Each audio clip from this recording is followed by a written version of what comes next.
Hello friends, কোলে food চ্যানেলে তোমাদের সকলকে স্বাগত জানাই। আমি শ্রাবণী। আজ বানাবো পনির দিয়ে নবরত্ন।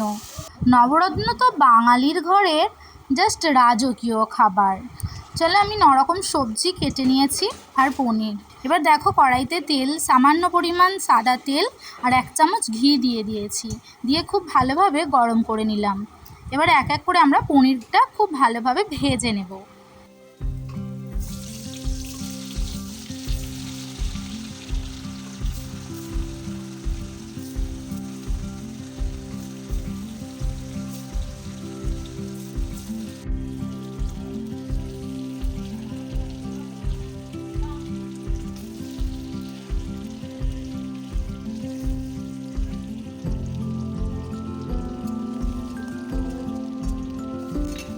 দেখো, পনিরগুলো খুব ভালোভাবে ভাজা হয়ে গেছে, আমি তুলে নিচ্ছি। ঠিক এভাবেই আরও কেটে রাখা বাকি যে পনিরের টুকরোগুলো আছে সেগুলোও খুব ভালোভাবে ভেজে নেব। দেখো, এবার একটা তেজপাতা আর 2টো গোটা কাঁচা লঙ্কা চিড়ে ফোড়ন দিলাম।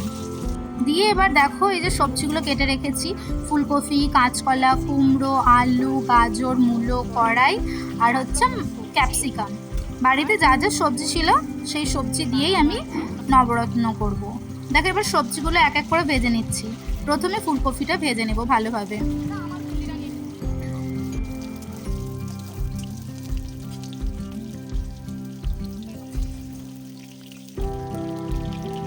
দেখো, ফুলকপিটা তুলে নিয়ে আলুটা দিয়ে দিয়েছি। দিয়ে এবার সব সবজিগুলো একসঙ্গে খুব ভালোভাবে ভেজে নেব। দেখো, সবজিটা আমি ভাজতে ভাজতেই প্রায় অনেকটা সেদ্ধ হয়ে যাবে। আমি একটু কম আঁচে ভাজছি, কারণ আমি এই নবরত্ন তরকারিটা করব একদম সাদা রঙের, হলুদ ছাড়া। তাই আমি খুব কম আঁচে সবজিগুলো ভেজে নিচ্ছি।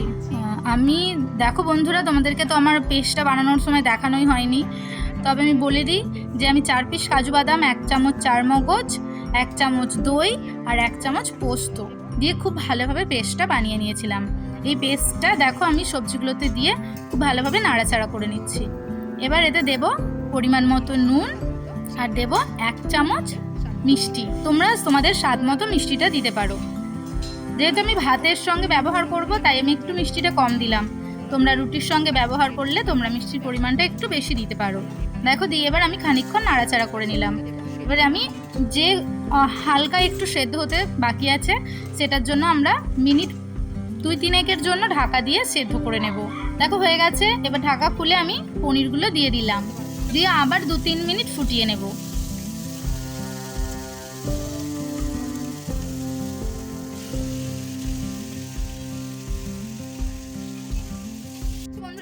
দেখো, আমার রান্নাটা প্রায় হয়েই গেছে।